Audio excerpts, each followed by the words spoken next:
So I've been playing a reasonable amount of Marvel Snap. I like it a lot, actually.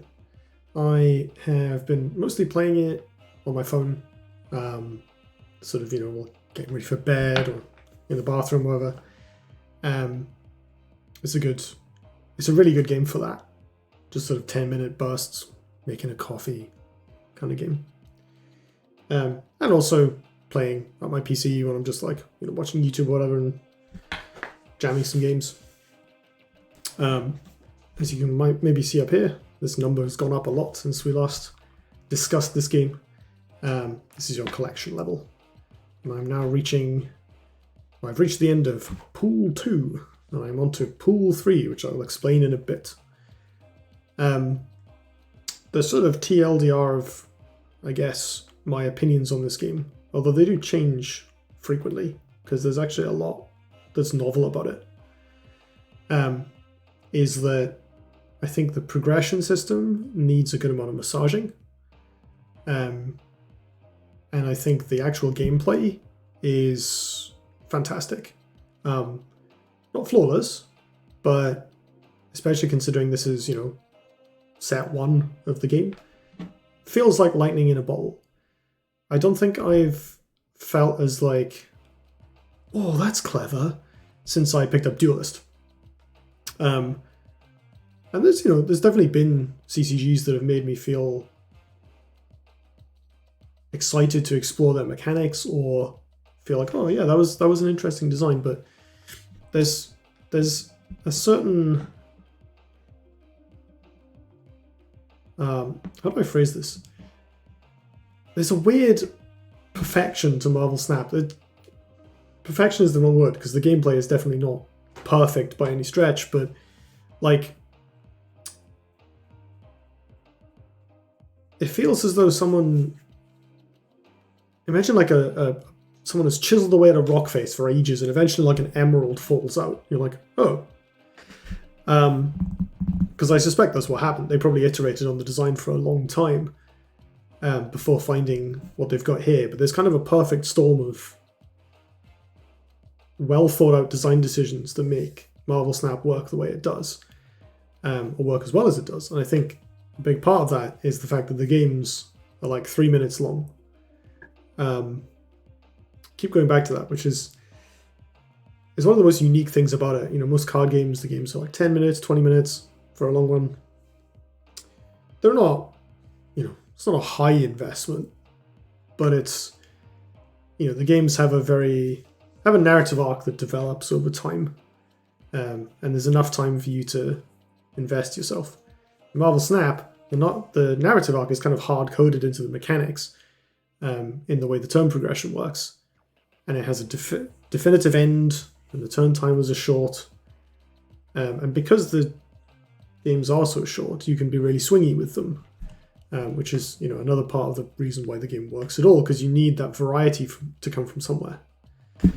So I'm just going to play a couple of games with different decks. So I mentioned the pools. In the collection progression, there are like a set of starter cards that you get at the beginning, and you unlock those very quickly.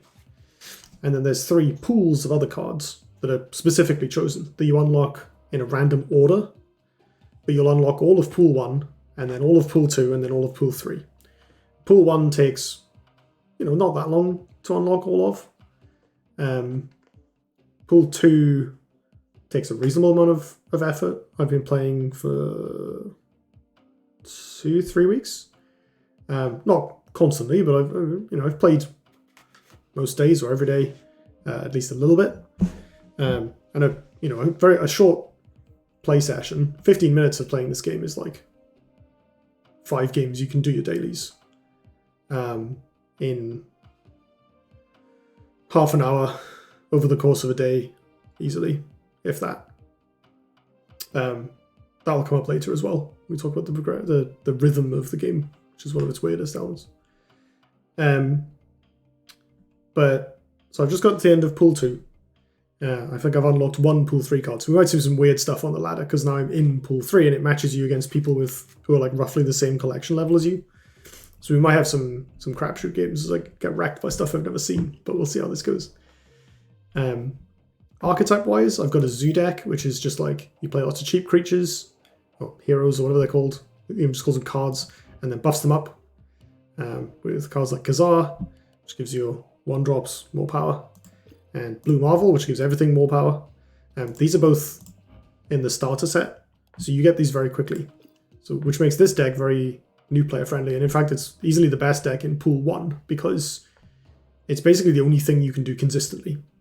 Because you can play whatever random 1-drops you have, and then these two, which you are guaranteed to have, and you're sorted. Oh, and this card, which I think is also a basic card in the starter set. It's just another way to buff up your cheap dudes. I've got a move deck. I think this might be out of date, actually. I think there's probably another card. Yeah, there's no Vulture in here. I didn't have Vulture when I last played this deck. There's another key card for the move deck. This version of this deck is quite bad. The kind of net deck, air quotes, versions that you'll see for Pool 2 move decks have a focus around buffing up this card. So you have to draw this card specifically and then some way of making it bigger and then try and copy it to get power. Or Vulture, which gains a bunch of power when you move it. And that's kind of... it's a bit high rolly, so I haven't really bothered playing it. We've got the sort of the discard deck. I've kind of hybridized it with a different archetype, the destroy deck, in this particular build. This is again another quite inconsistent deck. You need to draw these cards that let you discard stuff and then discard the right things because most of them are random. And then hope you hit your discard payoffs like this one. When you discard it, you get 2 0-mana copies. Kind of thing. Or this guy, which when you discard it, it comes back with more power. You try and buff him up, and he's like the last thing you play on the final turn. But it, again, quite inconsistent because if you low roll on your discards or draw the cards in the wrong order, it doesn't really work very well. Dinosaur. So this card is basically an archetype in and of itself. So it's 5 mana for a creature with usually about 15 attack 15 power if you can get it to get your hand size up. And there are lots of cards that increase your hand size, like this one. This is the sort of key card that Dino is paired with for an archetype called Moon Dino. And then things like Mantis, which draws a card from your opponent's deck. Cable, which draws a card from your opponent's deck. Sentinel, which gives you more Sentinels, and so on. So you try and keep your hand stocked as you play, and then you finish the game with 1 Dino, or sometimes 2 Dinos if you draw Moon Girl and Dino, you can duplicate it and have a nice little time. So I've been playing this deck a reasonable amount. It's one of the better decks in Pool 2. There's like a Destroy deck. You can see I've got Dinosaur in this as well. The Destroy package is not that big, and it hybridizes quite well with some other stuff. This basically relies on this guy, which when he dies, your cards get +1 power. And this one, when he dies, you get a 6/6 or 6 power creature, which is for 2 mana extremely efficient. And then we've got Carnage, which destroys your other cards at its location, and Deathlot, which does the same thing. And then there's like a couple of other cards that pay off being destroyed and some cheap stuff that you can use. And you can kind of slot any subset of that package into other decks and it sort of works. And it also pairs well with this guy, Killmonger, who kills all 1-cost cards. This card destroys Zoo if they play into it, and is otherwise quite a good tech card or one for swinging the board late on. And he plays very well with Nova because kills your Nova and buffs your team. It's a very nice little combo. And then finally, there's this card. She costs 4 for a 1-power creature, but she plays a card from your deck.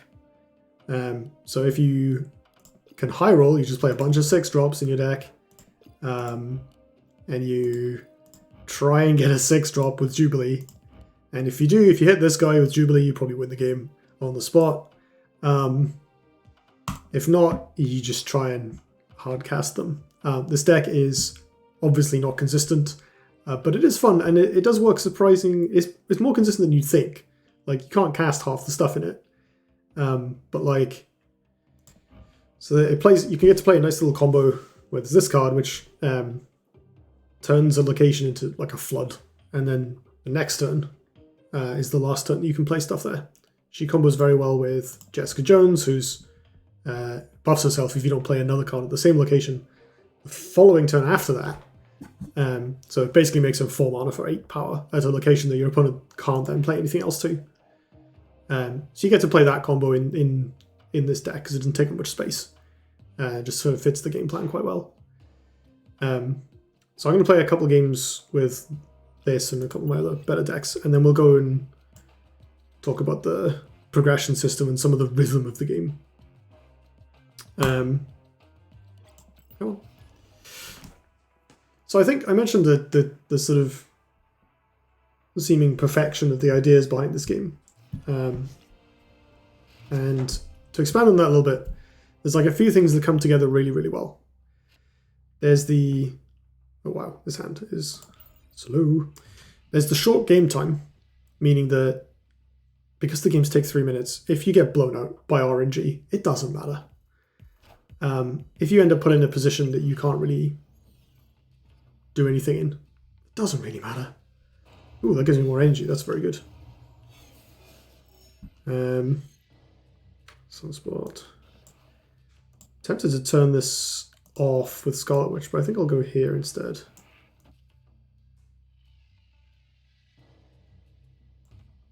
Do this. I can win if I play Infinite in that location. I can win it easily. So this guy, you can't play it if you played a card in the previous turn, so you have to skip a turn.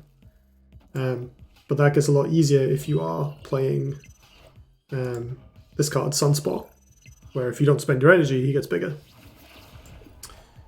My opponent seems to be playing Zoo. They've played a lot of one mana cards, which is unfortunately I don't have Killmonger in this deck. They've committed a bunch of stuff over here. I'm just going to play Infinite on it and win for free, so let's not worry about that. Although... Oh, I've got 4 mana this turn already, of course. Would I play Jubilee? I want to leave this as late as possible. I think what I'm going to do is skip next turn and then play Infinite and then something else, another 6-drop. Hey, you know what? Screw it. Let's go here. See what we get. Well, my opponent's played nothing but 1 mana cards. Hit a Sentinel. Perfect.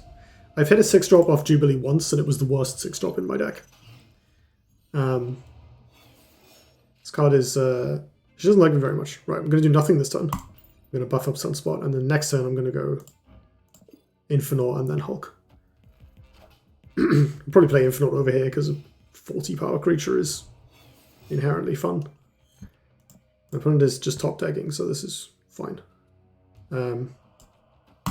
Lol.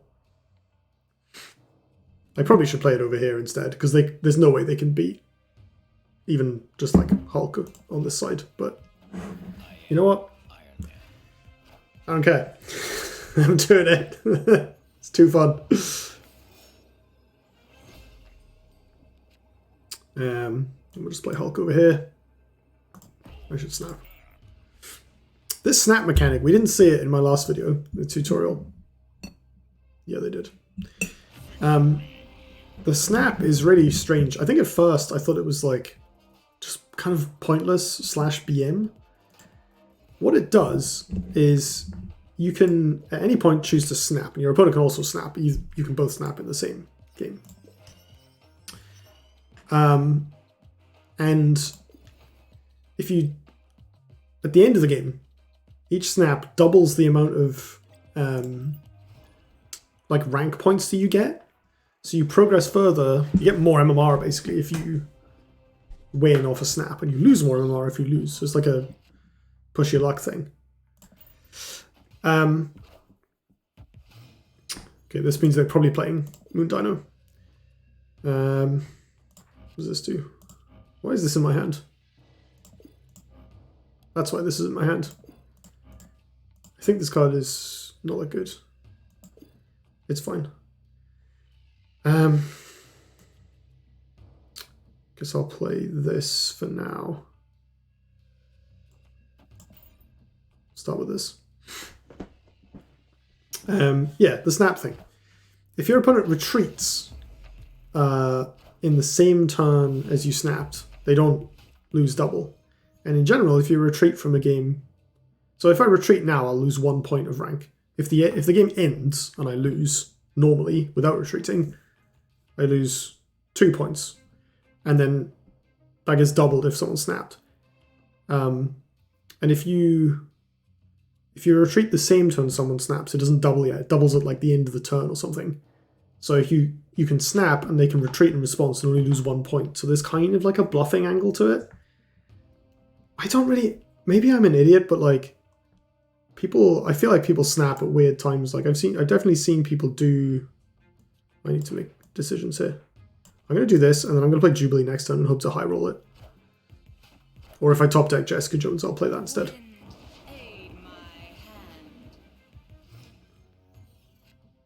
I did not top deck Jessica Jones. Let's high roll. Give me infinite. Let's go. There's 3 6-drops left in the deck. So the odds of hitting one are very good. I think, in fact, my deck is 3 6-drops and Jessica Jones. So I'm getting at least 8 power out of this. Finally, a decent Jubilee high roll. Let's go. That re-triggers it. Wait, does that allow my opponent to play stuff the next turn? No. Interesting. Cool. They ain't beating that. Opponent snapped. That's confident. Double its power. I can probably Hulk there. Or Ultron. I feel like them snapping me is weird. Is that a dinosaur? Yeah. Doubling that doesn't actually do that much. It doubles the base power instead of the total.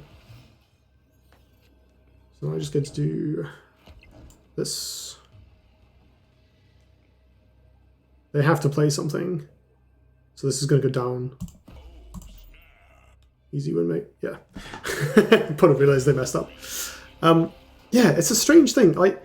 I've heard it described as being similar to a doubling cube in backgammon. I've never played backgammon, and I don't know what a doubling cube is, besides there being a Magic the Gathering card called Doubling Cube.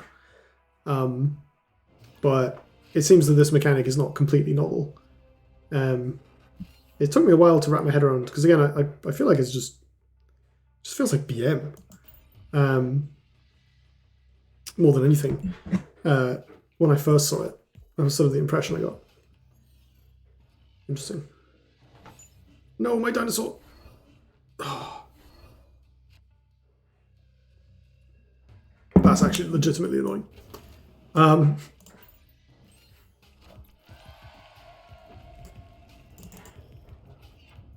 the bright side, it made them discard their sensible. I think, so they did, on the snap thing, they did discuss a proposed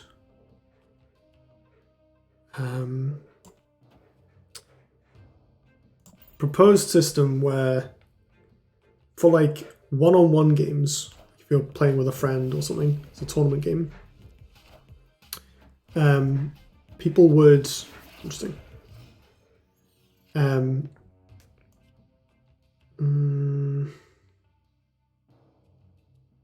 go middle, I think. There's like a thing where you can score during the round, and you basically deal more damage to your opponent if you snap and then win. You like score more during the round. It's kind of annoying actually. All I can do is play over here. Or I can float mana for Sunspot. Would be a good idea actually.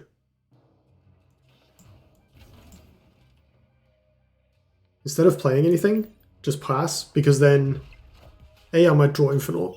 B, my opponent might think I'm going to have Infinite. Oh wait, I'm going to draw this because guaranteed, aren't I?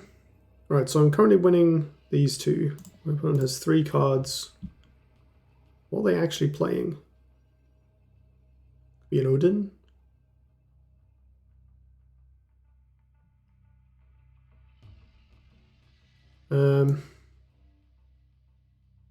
So if they play 2 things here, they'll win it, but then I can win the other 2.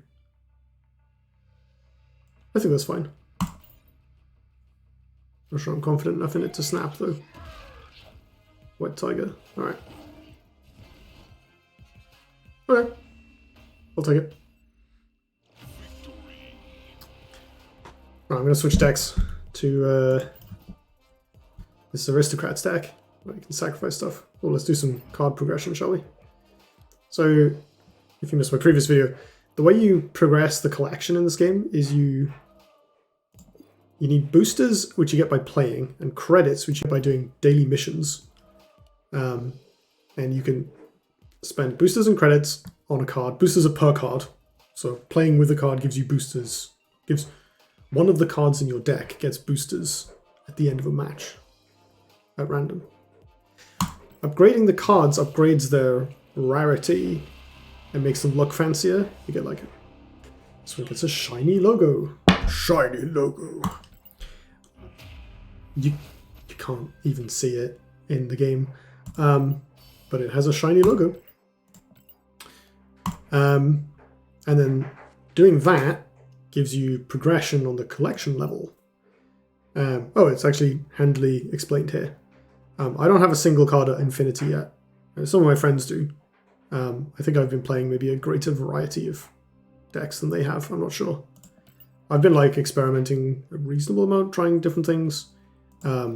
Also, I'm quite bad at this game, I think, or at least the deck building side. I'm okay at playing it, but like deck building wise, I struggle.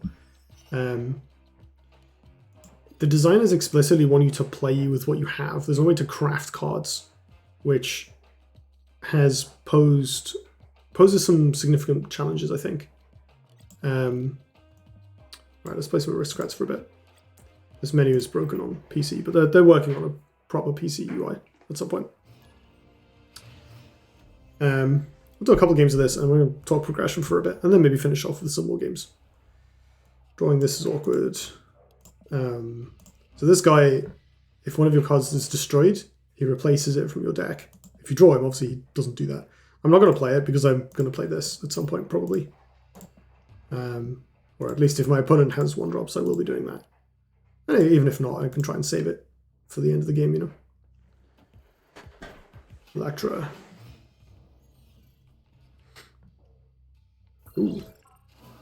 I'll take some random... Oh, that's a good one. Ugh. Both players have 4 cards at this location. It gets +6 power. Wonder if we can land that. All right, no destroy enablers yet. I'm going to start piling into a location, and hopefully they commit to it and get it with this. I don't know how well this card fits the deck. It's okay. I just do make my Sentinel more expensive. Fine. See if I care. When you play a card here, double its power. Okay.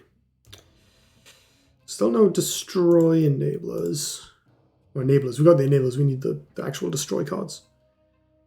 I still don't really want to play this Angel. I could just run out Killmonger and try and clear off their 2 1-drops now instead of later on. But I feel like saving it's better. I guess so they could play Armor, but they probably would have played Armor last turn. Armor makes everything in its location unable to be destroyed. I'm going to do this. Maybe I should have played it here, actually. On the rook. It's a 2-drop. That's a 1-drop. Scouting Bishop. 2 cards in hand. This Killmonger is going to be enormous. Oh, finally a Carnage. Alright. Let's just... I should play this first. Carnage gets bigger the more things it destroys, and this comes back when he dies. So, let's try and get a bigger Carnage, basically. Not sure we're going to be able to land this, because plan A is wipe their board, which so far they're going to let me do, I think. Presumably at some point they're going to play some Lords. Oh, that's a good draw. Right, so we get to make an enormous Carnage over here, and then get all of our stuff back. We're going to get a 6/6 from this, 6 power from this. This is going to be 8.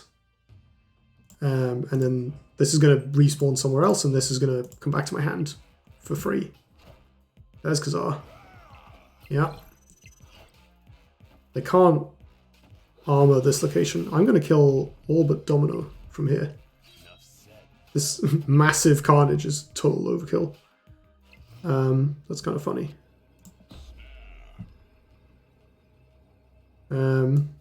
I'm snapping because we are 1000% going to win this game, I think. What have they got? 2 cards. One of them's probably Blue Marvel, which is a thing that buffs all your stuff.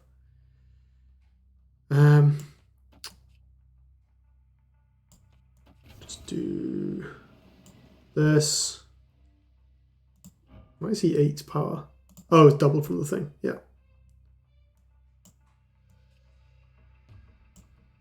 I've only got Blade in the middle here. Let's do this, because Khazar is quite big, so they can play something else over here that's large. I think I can easily win all 3 locations here. So I've played Killmonger on my 1-drop, but they flip in the order you played them. Oh, I'm flipping first. That's actually annoying. Oh, never mind, they only played... I presume this is Blue Marvel, that 1 card. I'm not going to lie. So, I mentioned Jubilee being... what is that? Enemy cards at this location have +2 power. Oh, but it gets doubled. That's amazing. That's sick as hell.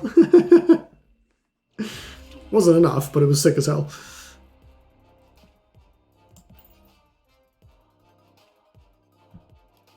Upgrade this Wolverine. No, I can't. I don't have enough money to finish my daily quests.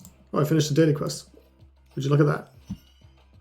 I also have these weekly progress rewards. Neat. Yeah, let's give Wolverine some love here. They sped these animations up a little bit in a recent patch, which was a good idea. Oh, we get a mystery card. One of the pool 3 cards. Return your other cards at this location to your hand, they cost 1 less. Oh, that's actually sick.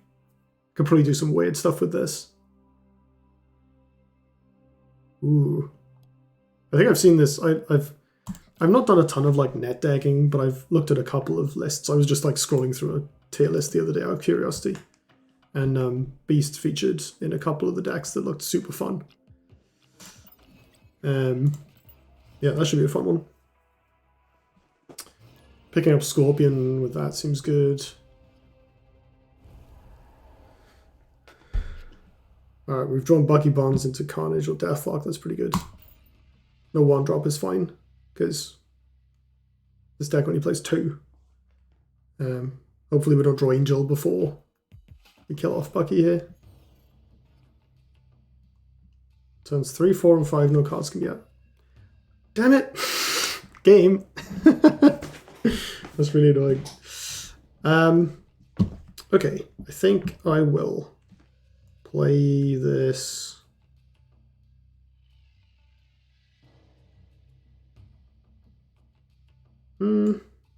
So I could destroy this on the last turn, but I don't think that's useful because that pressures my mana quite a bit on that final turn. Let's go over here and see what this is. Oh, I haven't seen this domino art before. It's not great. Ongoing effects here are doubled. Well, I don't have any, so that's great. I can play Angel and Wolverine here, and then Carnage plus something else the following turn. I don't know how great that feels. I think slamming Deathlock now is probably better. And then I can do Carnage plus Wolverine. Or just play Moon Girl next turn and then see where I go after that. Like, Wolverine, Carnage is pretty quite good. Ooh, my opponent's getting spicy, okay. You play a card here, swap it with a card in your deck. I feel like if you're doing that, saving these... Oh, maybe they have like on-reveal effects or something. Right, if I play Moon Girl, it's going to double my hand to 7, which means I'm not going to draw a card next turn. My hand isn't that good, so I'd like to be able to draw. What is my opponent going to pull out? They're probably going to win this one, right? They're going to play something and then... So maybe I'm better off committing here instead. Ah, screw it. Let's...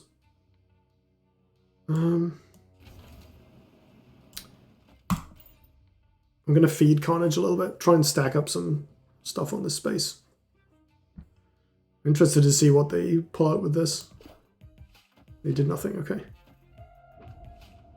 They're waiting. There's a Killmonger. Doesn't seem that good, to be honest. May as well just feed Angel to Carnage, to be honest.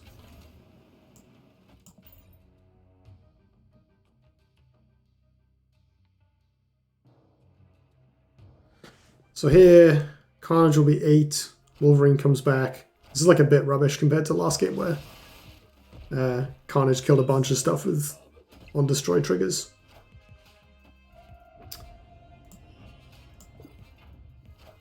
White Tiger lands over there. Oh, that messes up their lockjaw.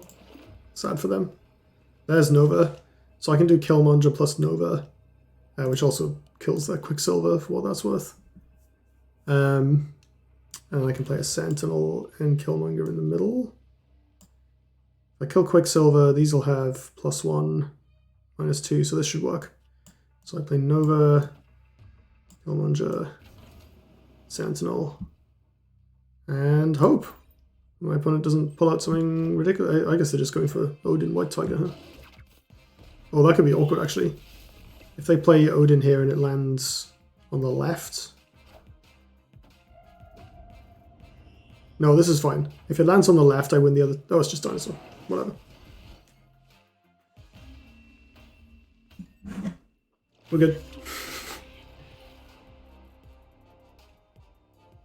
Okay, so my opponent didn't really get to do the thing. There's some weird min-maxing you can do with the cards, with the upgrading process in this game. Let's play one more game and then we'll talk about the progression mechanics a little bit. Ooh, what did I get? 20 boosters. Oh! That card I just started upgrading. Oh, perfect. Let's do it.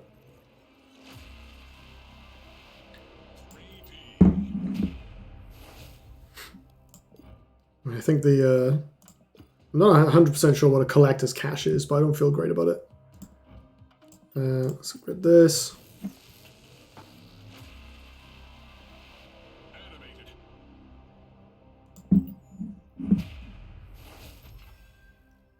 Guess maybe we'll find out.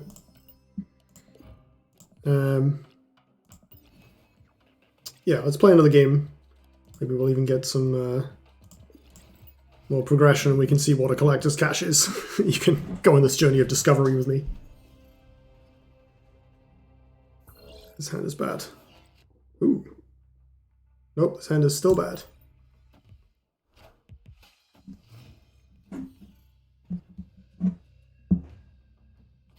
Let's see, I have +1 power. It's not terrible. Always drawing Angel, huh? Right, what do I actually do here? All I can really do is play a Sentinel. I mean, Sentinel's not exactly a bad card, but I'd much rather have some sort of setup, especially with both of these payoff cards in the hand. Craven, okay, they're playing Move. Let's hope they don't high roll me. Let's have -1 power. Well, this might be a useful draw here. Let's just run it out there. And play Angel on the left. I can play over here. I can just throw garbage over here and then kill them with Carnage. Yeah. So giving 5 cards in hand, -1 power is pretty good. There's Bucky Barnes. Okay, you can go over here. Oh, I just do Carnage now, actually. Maybe? Is it worth playing a Sentinel? No, it's the same amount of power overall. Let's just do Carnage now. That frees up my mana for future turns. Like, I don't have to play this Sentinel. Maybe I should have played Sabretooth as well. But that's like, playing Carnage on turn 6 doesn't feel super great. Collector. Oh, Dinosaur, I forgot that was in this deck. That's handy.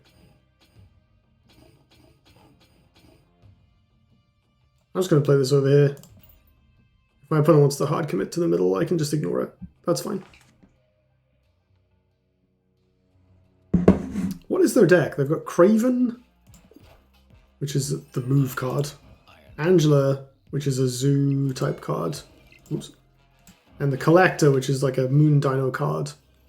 Because that plays a bunch of stuff that, you know, draws from your opponent's deck and generates extra cards, copies your hand, that kind of thing. Okay, I mean, I don't have a lot worth doing here. I think my best play is just run out this and this, or maybe don't even bother.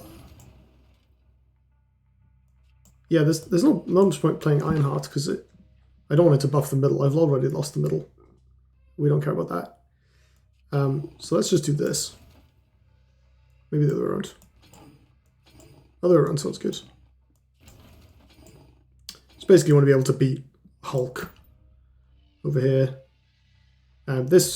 So I lose 2 power on my Devil Dinosaur here because the Sentinel re-adds 1. So this goes up by 1 overall. And then I also get the Sabertooth down. White Queen, Sentinel. Alright, we got there. What a strange game. I genuinely don't know what my opponent was trying to play there. Presumably some kind of...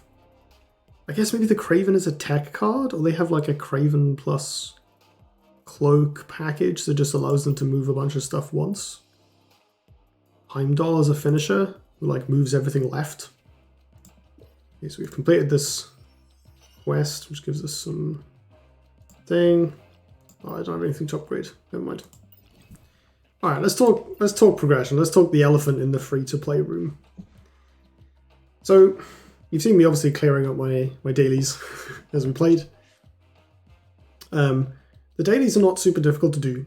They refresh 2 at a time over the course of a day, which is a strange decision. You can pay some money to replenish 2 of them. Or money. This gold is like, you get some gold for free. Replenishing dailies is like the most efficient way to transfer gold into credits. Because you also get the season pass progress alongside your credits. Separately from this, there's also the battle pass, the seasonal battle pass, which I think a season is like a month long. If that, maybe it's 3 weeks. Hard to tell. These ones have their own separate missions that unlock. It's like 1 a day. As you can see here, there's one that's going to unlock in 3 hours, one that unlocks in a day in 3 hours. And then this one unlocks next week. And if I do all of these, I get another boost of Battle Pass progress. And you can see that these numbers are massively bigger than the number you get from the dailies. So like the dailies are basically irrelevant in terms of progress. Like if you do, what is it, like 20 daily quests. So if you do your daily quests for 3.5 days, you'll get enough for a level of the Battle Pass. These you get 1 a day, and each one is about a level of the Battle Pass. Okay, so the difference isn't as great as I thought. But so these are still, the dailies are still an appreciable fraction of it. But it's still pretty, there is a marked difference there. You get these regardless of whether you've paid for the Battle Pass or not. Season Pass, sorry, whatever. There's some amount of free stuff. You get some currency basically on the free version, and then the paid version gives you a specific card and then some boosters with which to upgrade it, provided you've got the credits, which it does also in theory supply you with. And then there's also a couple of things like a card back and stuff that like, whatever. That is kind of it. £9 per 3 or 4 weeks, a price that gets you a couple of cards and boosters, not credits, just boosters for levels of progression is not at all worth it in my opinion. I did buy the previous one just to throw the devs some cash because I like the game. I do tend to do this. I try and look for something to buy that seems worthwhile to me. And I was kind of curious, like, will I get much out of this? All I actually did was empty my credit reserve because I used the boosters I got from it and all of a sudden I had no money. So that was a mistake. If you buy it at the start, you'll unlock them slowly, but I didn't do that. I bought it near the end. I was already like level 39 or something. So that was not an amazing experience. One of the strangest things about the progression system is how time-gated it is. It's not an unfair system. Actually, quite the opposite. This game is pretty reasonable to play for free. Progression is going to be slow regardless of whether you spend money or not, and regardless of how much you play or pay, to be fair. Because there are a few different types of currency involved in the game that all kind of gate each other. So like, you need credits for upgrading stuff. You can get some credits from the battle pass and some credits for money at a very inefficient rate. I'll cover that in a second. And otherwise you get them from dailies. Dailies obviously are tied to real world time. And consistently doing your dailies gives you these extra bursts of stuff. So if you do 25 dailies, which is, what is that? Almost all of them in a week. You get some pretty substantial, it's like, I think it's 100, 200, 300, 400, 500 extra credits, something like that. And some gold. And some battle pass progress. So if you play consistently, you can progress at some rate. The actual length of the progress track increases dramatically, quite quickly actually. Once you get out of the starter stuff, where actually is it? I've lost it. How do I get to the progress track? Let me just press buttons until I find it. You'd think I would remember where it was. So just this. Oh, don't need that.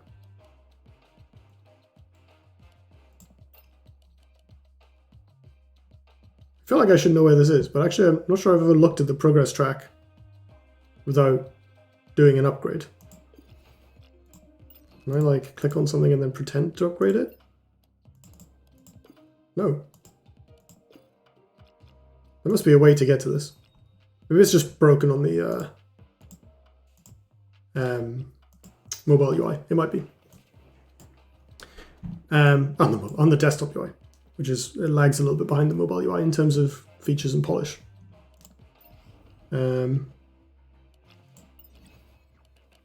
Oh, it's this button here. I'm an idiot. There we go.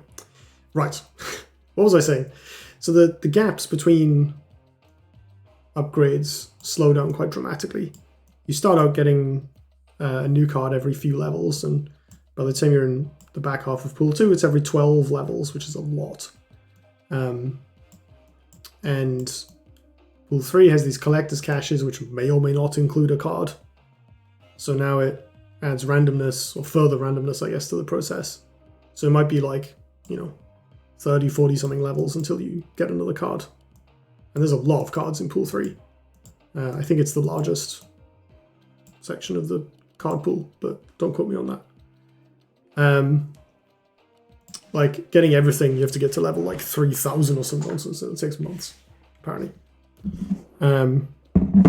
They are working on features to alleviate this. Like, there is going to be some sort of limited, like, skip straight to buying this card crafting-esque system. I believe the way it's going to work is there's another currency that you get, and then in the shop every day they offer certain cards, and you can be like, oh, I'm going to buy that. The goal that they've stated is to avoid everyone playing the same net decks, is to avoid people crafting things and encouraging people to explore the card pool and play with what they want and with what they have. And I respect this, but also a lot of games say they want to do this, but you need to support that in the card pool. A huge problem in Pool 1 in particular. There are a couple of different archetypes that exist in Pool 1. The destroy stuff that I was just playing exists, the discard stuff exists, but there's only a couple of cards for each one, and they're not reliable or particularly high power level. The destroy stuff doesn't get worth it until you unlock Bucky Barnes, the 2 mana 1 power that dies into a 6 power. Before I got that, the deck just didn't do anything. Like, you could destroy some stuff and give you Carnage +2, but it was irrelevant. Like, that's nowhere near enough to compete with the deck that's, you know, playing Khazar and buffing up 4 1-drops to take over the game. But because people are gonna play the decks that work and the decks that win, because those decks are more fun because you get to win, you get to make more progress, right? You get to rank up, and it feels good winning. And it doesn't feel good to play a deck that you know doesn't really work just in the interests of attempting to find variety. It gets better in Pool 2 because more archetypes work, and there's also a card that there's like a really serious hate card for Zoo in the form of Killmonger, the one that I played that destroys a bunch of 1 mana. It destroys all 1 mana creatures, and we like wiped our opponent's board with it one time. Like, that's obviously an enormous blowout. There are ways to play around Killmonger. Like, you can still play Zoo. My Zoo list tries to beat it with... My Zoo list tries to beat it primarily with a card called Armor, which says cards of the Litigation can't be destroyed. You play this with the bulk of your 1-drops, and the impact of Killmonger is limited. Not everyone plays Killmonger. I like the card, because enough people play Zoo and other 1-drops that it's useful, and it like upsets the maths. I think anything that can affect multiple lanes at once is like quite strong in my book. But before he comes into the picture, there's basically nothing that's better than this, and it works because, like I said earlier, these cards, Blue Marvel and Khazar, the kind of key cards of the deck, alongside Captain America, are all basic cards. So you have them, everyone has them, and then you can just fill out the rest of the deck with whatever. You can play whatever you want in the rest of the deck. You can experiment and try stuff. There's lots of viable builds because all the important cards, work reliably, right? There's no RNG in playing Blue Marvel. He just does a thing. And unlike, say, the discard cards or the destroy cards, where you kind of have to draw them and play them in the right order. And B, they work with a lot of other cards. There's not a couple of specific cards that they synergize with. They synergize with anything that costs 1 or anything that floods the board. So it is very easy to build different versions of this deck, and I've iterated on it a lot myself as I've played. And I've enjoyed that process. But I think if Second Dinner, the devs really want people to actually experiment and mess around and play with what they have, they need to make much broader synergies, especially low down the card pool. Or just give us like ways to make the synergies work that are exciting and splashy, as opposed to just like, oh, I managed to hit a 1 in 4, so now my Apocalypse goes from being 8 to 12 power. That's not exciting or particularly good. That's, in fact, quite the opposite. That sucks. Like, this card is it's got 6 power. It's not bad, but it's like, it feels really bad trying to do the discard thing when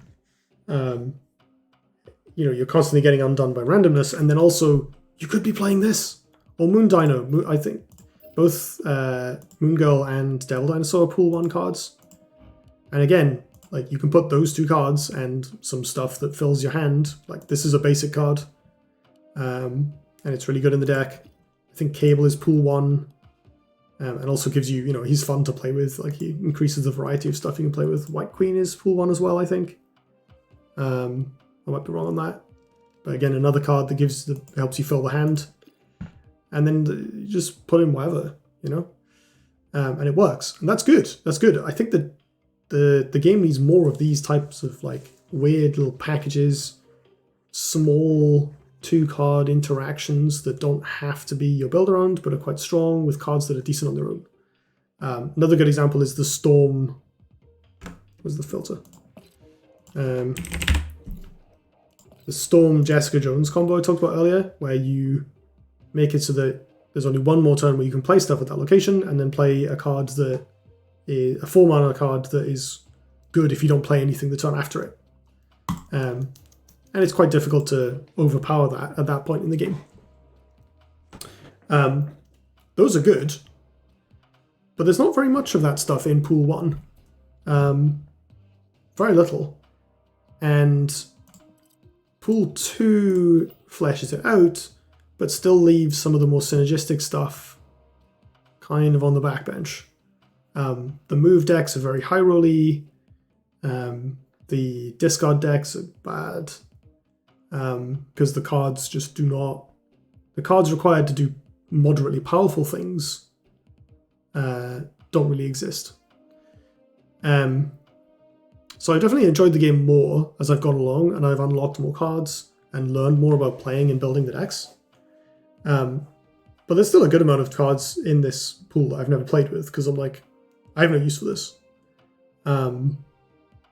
Like, this either doesn't fit any decks I can think of, or doesn't fit my playstyle, or it does fit decks, but like, I have no real reason to play it. Like, this card is quite good, I think, but I don't know what I'd cut for it in any of the couple of decks I have.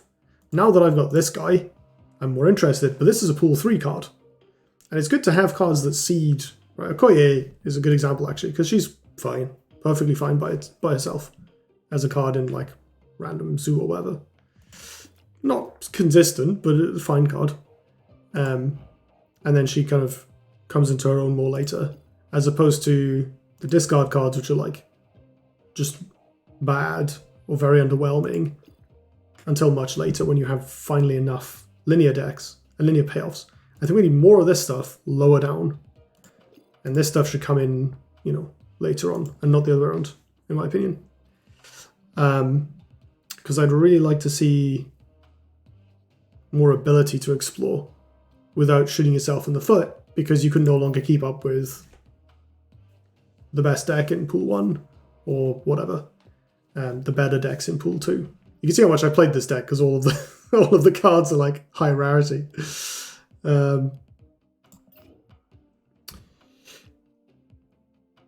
But it is kind of nice though that the game has become a lot more interesting as I've gone on. Which is good because it kind of offsets the fact that the game becomes more grindy progressing. Like, I've really enjoyed the back half of Pool 2. I'm playing this Jubilee head deck half the time, which is basically just like, no thoughts, head empty, lol, here's a 20 power creature. But like, I know it's a Timmy deck and there's still some thought to it and some interesting deck building that can be done. It's been fun chatting to friends about this game because we all have different builds and different ideas. We're going back to the progression again. So we've got this very, very heavily controlled, quite grindy, quite slow time-gated progression. The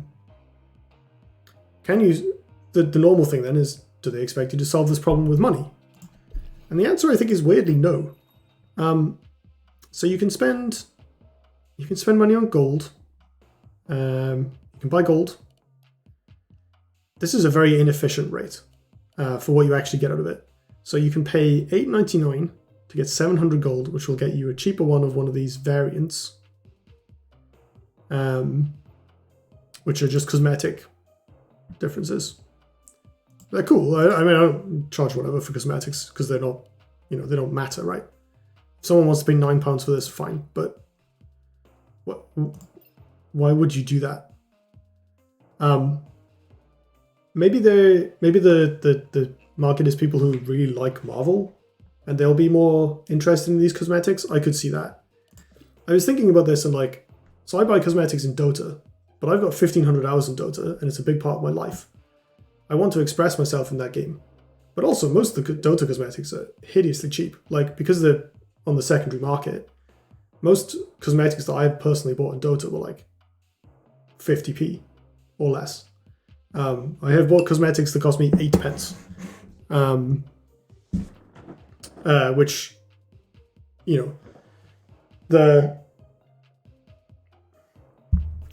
I've spent more, like a couple of times I've bought larger packages, sort of with battle passes or whatever. Like at one point, I spent some money to like make my creeps, NPCs are on the map, look like little bug people. But, that was after I already had like 1,000 hours in the game. So I don't have 1,000 hours in this game. How do they make money off people like me who don't have 1,000 hours in the game? Like, this is cool, but I'm not spending 1,200. I'm spending like 15 quid on it. Why would I do that? And the same thing applies that the sort of gold to credit ratio is quite inefficient as well. Like, in the sense that, so I can buy, well, of course the numbers are all misaligned because it's a free-to-play game, but I can spend, this is about, what, £6 worth of gold? Yeah. Yeah, this is £6 for 500 credits, which is enough to upgrade, I think, it's like 10 levels of the collection. Yeah, 10 levels of the collection, which with where I am right now is less than one loot box, which may or may not contain a random card. For £6. Like, in most card games, packs are a quid. In Spell Slingers, they're more expensive, but in most card games, the packs are about £1. And yes, they're not, a pack. Once you've fleshed out your collection, packs are naff, but at least you get crafting materials from opening them, and you will get some certain amount of rares or epics that you don't have yet, unless you've really got a full collection, in which case, why are you spending money on packs? You don't have to at that point. Now, I'm not saying this to argue for the fact that they should squeeze us harder, make us grind more and then make us pay money to skip the grind. It's more that, like, if you do want to pay money into this game for whatever reason, or if you are a person who's like, I don't want to grind in this free-to-play game, let me give you my money. You kind of can't without spending an inordinate amount. Like, I feel like with the type of game this is, it's a little mobile game, fun to play, chill. Like, if you spend upwards of 50 quid on it, you should be able to just get everything. I feel like, I have no statistics to back this up. I don't know anything about free-to-play game design from a professional or analytical level, right? So this is just my intuition talking, but like, I would not have expected this to be a game where you can spend so much for so little without even the RNG. Like, I kind of get it with gacha games because they prey on people's worst impulses by making it gambling. This game, to its massive credit, strays pretty hard away from that. Like, with the pool system, the way, like, there are these sort of gated progressions in which, like, you will unlock these, you will unlock these cards and at this rate. And it's been honed down to this such predictable level. Like, the game wants you to play it for exactly half an hour a day, no more, no less. If you play more than that, you get boosters you can't use, and if you play less than that, you don't get any boosters, even if you do your dailies, which you probably won't at that rate. So you lose out. And the way the dailies are designed, where it refreshes every few hours, it wants you to check it 3 times a day. You don't have to because they stock up, but it kind of incentivizes that, you know what I mean? Or like, you're on your break at work, you pull your phone out, twiddle with Marvel Snap, oh, here's some dailies, and you sort of, it keeps that engagement ticking over. And that I don't like as much from an aesthetic perspective. I understand it, and they've not implemented it in a way that I think is harmful because of, like, this game has no gambling mechanic in it. But it's weird that, like, it is so slow. And by and large, the way they've curated the access you have to the cards you have doesn't work that well, in my opinion. Like, Pool 1 kind of sucks. Pool 2 sucks for a bit.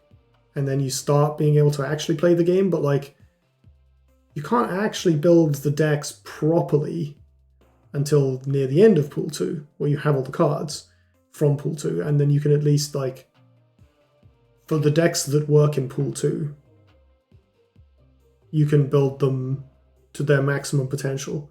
But if you build them to less than the maximum potential, they don't really work. Like, the synergistic ones, you can't cut a card for a different card, because most of the cards in those decks are like, oh no, you need this. This is key. Especially the move decks. Like, they are very specific. The destroy decks as well. Like, mid-range decks like Moon Dino with these sort of smaller 2-card packages have a lot more flexibility. If you don't have Storm, Jessica Jones, doesn't matter. You can still build the deck with the different 2 cards in those slots. But even then, maybe they need to nerf Dinosaur. I don't know. Like if you're not playing Dino, which does have some deck building constraints because you need to keep your hand size up, you lose out then as well. Because it's so powerful. That could be solved by just nerfing the card though, so that's less of a, like, it's a smaller scale consideration. What I think I said the other day I was going to make a separate video about this, but what I'd love to see in more free-to-play games is like a thing that you can buy that like is a permanent, and I mean permanent, meaningfully different upgrade that like basically dials it down a bit in terms of the grindiness of free-to-play lists. Like basically in adult mode, you pay 20 quid and you get like faster progression forever and your dailies last longer or something. So you're not, I mean, I do play this game every day because I'm enjoying it, but like there will be a point, I'm sure, where it tails off. And it would be nice if I didn't immediately feel like I was neglecting the game by not playing it. Like I've not been playing Spellsling as much, partly because this came out, and partly because I've had my fill. And it's like, oh, now I feel like I've left it behind. I'm behind on dailies, I'm behind on progress, I'm behind on like contributing to the little guild thing that I'm in. Like if I'm inactive for too long, they'll kick me reasonably just to make space. Like it's one of those things where it feels bad to put those games down. And I would a lot of the time, if I like a free-to-play game, I would pay money for a thing that just made it a bit less free-to-play-ish, you know? I don't mind the progress tracker. It's nice to have the drip feed of rewards. It's nice to have, you know, if you just got given every card in the game when you started, you just stare at the collection like, oh my god, what do I do? So it's nice to have that build up, but I don't want it to drag out as much as it does towards the end. Like Pool 3 looks very forbidding, which is a shame because there's loads of really good and cool cards in it. And when I did look at some net lists, they were like 50% Pool 3 cards almost exclusively. So like, it's going to be a while before I can build some real decks. And that sucks. There are some 1-card build-arounds, like Sarah is like a tier 1 deck, and she's a 5 mana card that makes all your cards cost 1 less to a minimum of 1. So the decks are just her and a ton of 2-drops, and you just play her, and then on turn 6 you just out your hand and you know, deploy them to wherever they need to be. That appeals to me, and like that's 1 card, and you can build the deck around it. So hopefully I unlock her early on. But some of the other cards, you know, other I'll still be losing out on, you know, the better 2-drops that you can get and things that like, you know, that you're going to need to grind for. And that feels bad, you know, like it's sort of, I felt more okay with improvising in Spellslingers. Despite the fact that the game wasn't explicitly designed around such. Like it was just playing lowish on the ladder and having a bunch of commons was still fun. And still worked. And in theory, the same should be true in this game, because you're getting paired against people with a similar collection level to yourself. So it should just work, but it doesn't. Not nearly as well. Let's play a couple of games of Zoo to wrap up. One thing I wonder if the game could use, especially long-term, is factions. Like, looking at the big pile of cards in the collection is a bit intimidating, to say the least. And it would be kind of interesting if actually that wasn't...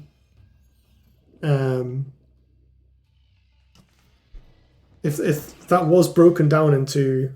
into factions instead. Like, would that... You'd obviously have to divvy up the cards thoughtfully to make sure that they were actually, you know, interesting.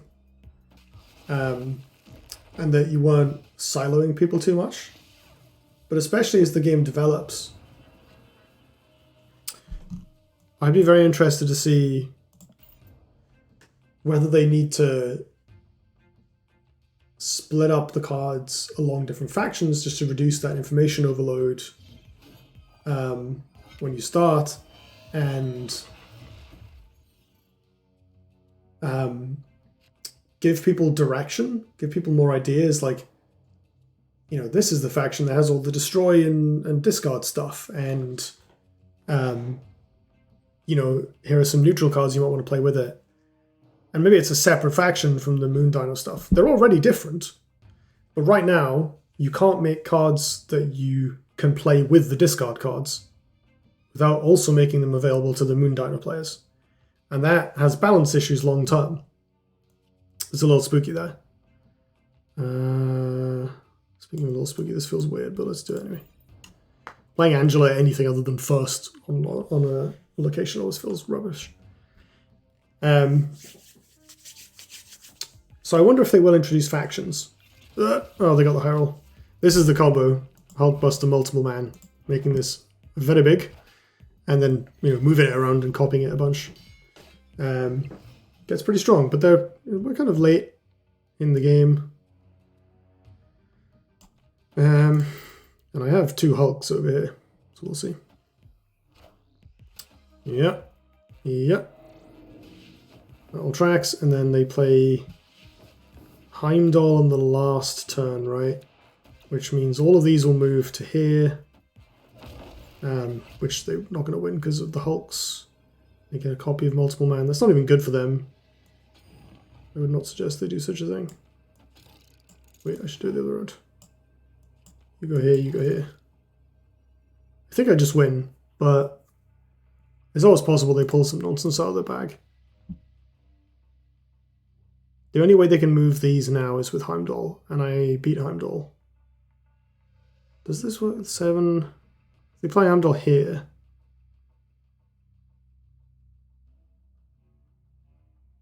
It's... I don't think it's enough still. He's 8. You'd have 7, 8, 9, 10, 11, 12, 13, 14, 15, 16, 17, even if this guy triggered off himself moving. Yeah, easy. I think we've got this. I was on the left. Okay, so they win the left location, but lose the other 2.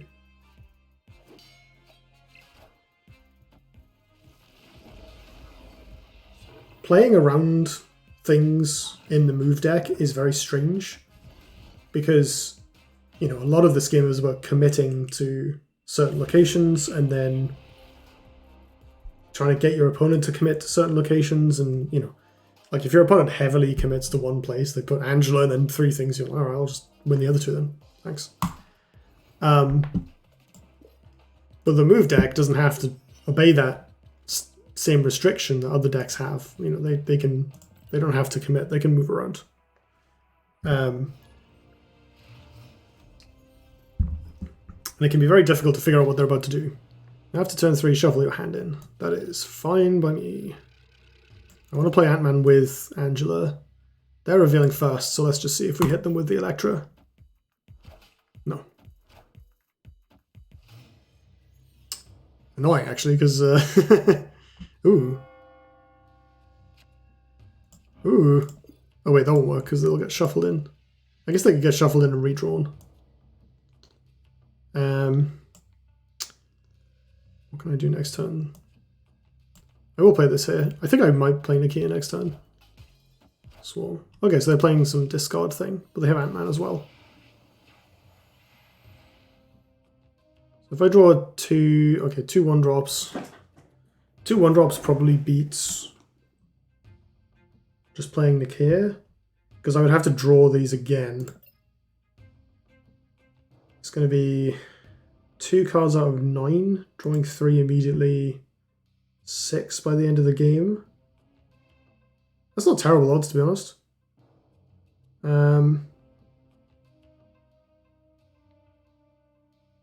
No, Iceman on reveal is pretty busto, actually. Batman here as well. Yeah, screw it.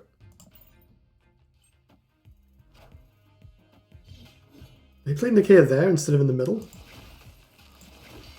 So this one doubles up on Nikir's effect. Oh, this is pretty good. Oh, I drew Nikir anyway, that's kind of spicy.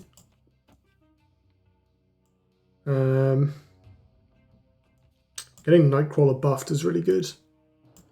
Where do we think my opponent will play?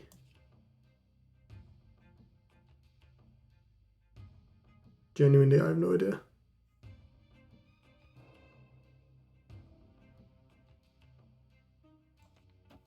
They played here last turn, let's see what they do. One thing that's very interesting about this game, so Ben Brode talks about wanting to lean on input randomness rather than output randomness. That is, most of the biggest RNG effects in this game happen at the start, namely which locations come up. You then have the entire game to react to those, or most of the entire game. Obviously these two are hidden to start with. Blade is bad. Armor is good. I don't want to get ruined by... No, they're not playing Killmonger. You don't play this and Killmonger together. We're good, I think. What is my opponent doing? Right, so these are all going to get moved, so it doesn't really matter. Nightcrawler can move himself back anyway, which is handy. Okay, so they're playing Zoo with discard. Rescue, what is that? I guess I don't get to find out. Were they double discarded with... I don't know cards.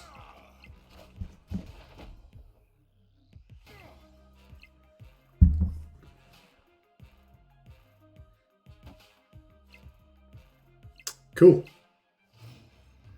I guess I'll just play out the rest of my stuff over here, and I think we've won, folks. I think we've won.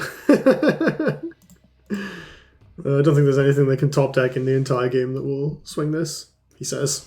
We are in pool 3, to be fair, so they could have anything. There could be some ridiculous card that's good enough to get there. Okay, American Chavez. Well, they did win that location, but American Chavez was not going to do the job by herself.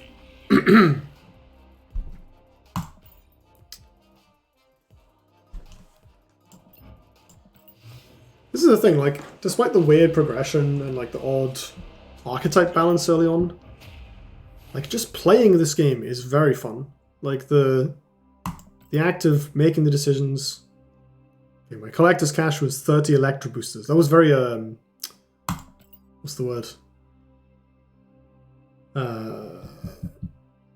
Not subtle. Unassuming. There wasn't a lot of fanfare. I was kind of expecting like a loot box opening animation, all this stuff. No. Here's your boosters. Go away. I respect that, you know? I think that's fine. I've opened enough loot boxes in my time. Don't hate the experience, but... just... Alright, here's your thing. See ya. Ooh. Damn. We got. Maybe I should have sandbagged, to be fair, for Angela's sake, but I think both play... Oh, no, that's annoying. See, this is... Okay, Sentinel's not terrible. This is one of those things, like, you could never do this in a normal card game. Or if you did, it would be some, like, really weird card that you could play, but it was, like, you know, super expensive and, like... You know, there's stuff like that in... Why not play that over here? Ooh. I'll take that. I've got my Blue Marvel already, so I still have a payoff for my deck, even through this. So we're not doing too badly. And we get to make a big Sentinel here next turn, which is nice. And hopefully get those two card draws. Iron Man being expensive doesn't matter. Collector. Wait, that's going to be amazing this game, right? Because I'm drawing from my opponent's deck. Well, except this turn 4, so it's got one turn left. And I would much rather get this Sentinel... let me think. They've got 4... It's turn 4. If they play Khazar here, they go up to 9. That's a lot. Yeah, I'm not going to risk it. The Nakia was already quite a low pressure play. Oh wait, I've got Ant-Man as well. Maybe Collector probably would have been enough, actually. Also, they did nothing. Fine.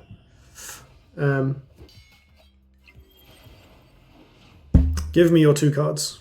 Ooh, 1 drops. Excellent. Dinosaur.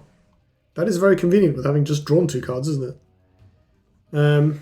Right, which one of these do I commit first? Probably... They probably don't have Enchantress, which is a card that turns off ongoing abilities, which makes this a useless 3-power lump. They probably don't have it. Come to think of it, they played... Oh no, they probably drew these from my deck. They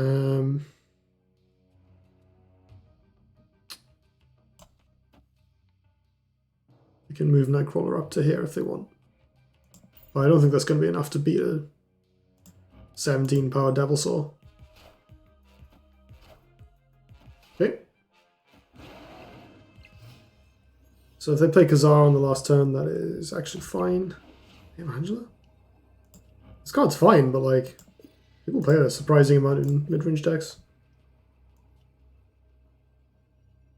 Right, I'm pretty sure this game is in the bag. Can I snap here? I don't think they can buff up everything enough.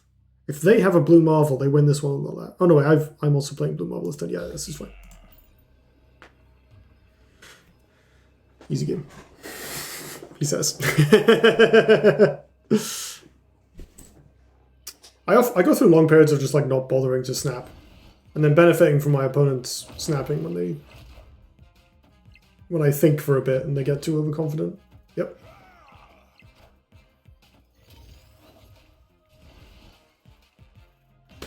We did the maths. The maths paid off. Maths is OP. Love to see it. Alright, this video is extremely long. Thank you for sticking with me to the end.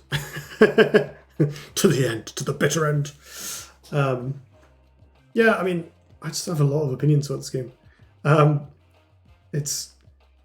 Because there's so much about it that's novel to me.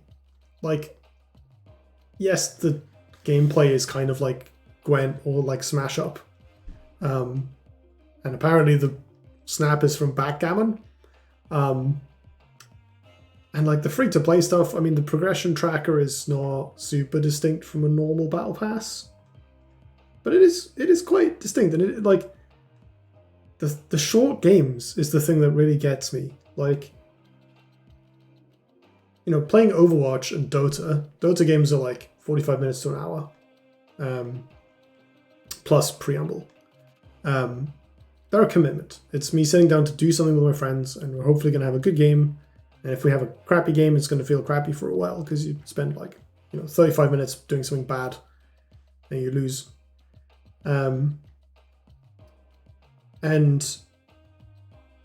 Overwatch, the games are like 10 minutes long. So if you're a poopy Overwatch game, it doesn't matter, you just play another one. And your Overwatch session is easily going to have 3-4 games at least for the same playtime that you would get for one round of Dota. Or one longish round of Dota. And I think Marvel Snap has the same comparison to other card games, which are already not super high commitment affairs, but if I sit down to play a game of Hearthstone, it could go on for a while. Hearthstone games can get kind of slow, and obviously opponents' turns can take some time. Like a turn cycle alone is, 2.5, 3 minutes if both players are open, if they have a lot to think about, and there are plenty of turns in a game, so a game could easily take 20 minutes, half an hour sometimes. Spell Sling is a bit faster, but not super dissimilar. Like long control matchups take a long time, 15 minutes, 20 minutes. In this game, it's so snappy, pun completely not intended. It's so quick, and you're playing all the time because of the simultaneous turns. And it's kind of buoyed up by like the sort of, how do I describe this without sounding? the effects pop a lot in the sense that they have a sort of feel I would describe as a pop, as opposed to like a crunch or a bang or a thud or any other sort of onomatopoeic word. It feels, there's something very popcorny about it. And that makes it more-ish. Like, you can play this game for quite long periods of time and just one more, because they take such a small amount of time. And that also means that even in a short session, you're still playing 3, 4, 5 games, while you're like brushing your teeth, getting ready for bed in the evening kind of thing. Not, brushing your teeth for a quarter of an hour, but you know what I mean? Just like your morning or evening ritual or a work break or whatever. Waiting for the bus. And if one of those games is crap, if you get screwed over by RNG, you won't even remember it by the end, probably. Unless it's funny, like, one of my the Dota Discords I'm in, there's a channel where we chat about this game. Quite a few of us play it, and people are always sharing screenshots of like ridiculous stuff that happened, because the game does generate like bizarre situations quite often because of the swinginess of the effects, especially the locations. And that also means it's varied, so you can play, if you play Marvel Snap for like a day, you play like 100 games, and probably most of them will be different, especially once you get past the period where you're just playing Zoo every game because everything else sucks and loses to your opponents who are all playing Zoo. Pool 1 could use some TLC, I think. I think there's just, although the progression really needs some ironing out, and I would appreciate, I'm glad that they haven't chosen to get more exploitative with the free-to-play stuff. Like, it's, all things considered, the game is pretty free-to-play friendly. It's pretty fair, and the way that it, like, basically requires you to play it, which does frustrate me, like the fact that that's even a thing. But that does line up with how I actually play it. So, like, they've clearly thought through the amount of playtime that they expect people to have, and they've got good reasons behind pacing the game out that way. And it's interesting that you can't just, even less so than other games, you can't grind or spend your way to the top. Why that's so forbidden, I'm not 100% sure. And why it's so expensive to even, like, juice yourself a little bit to get, like, a couple more levels. Like, it seems as though a card should cost 50p tops. Again, just intuitively to me. I don't really know where the obviously they've done their research. Like, clearly everything else about the game is very well thought through. So there's clearly some backing to this, right? I'm not going to be like the armchair YouTuber being like, oh, well, the devs clearly did it wrong. That said, it does seem like a strange value proposition from my perspective. I spend, was it £6 for 10 levels? Which doesn't even get me, one of the loot box things now, which may or may not contain a card. That's a lot of money for nothing, for like literally nothing. Spellslingers, the value propositions on the monetization isn't great either. But in Hearthstone, if I spend £6, I get 6 packs. They may or may not include crap, but like they'll include, 30 cards, some of which will be rares, and all of which will at least turn into dust to, accumulate further stuff. So it's a sight better than nothing at all. And that's Hearthstone, a game that is not super generous. It's improved a bit over time, but it's not super generous. Actually, that's the thought. They've recently changed the monetization, so my numbers might be off. But certainly the last time I bought Hearthstone packs, which was a long time ago now, that was roughly how much they cost. So I'm kind of interested to see where this goes after they've iterated on a bit. I'm certainly interested to see how it builds on its ideas in Pool 3.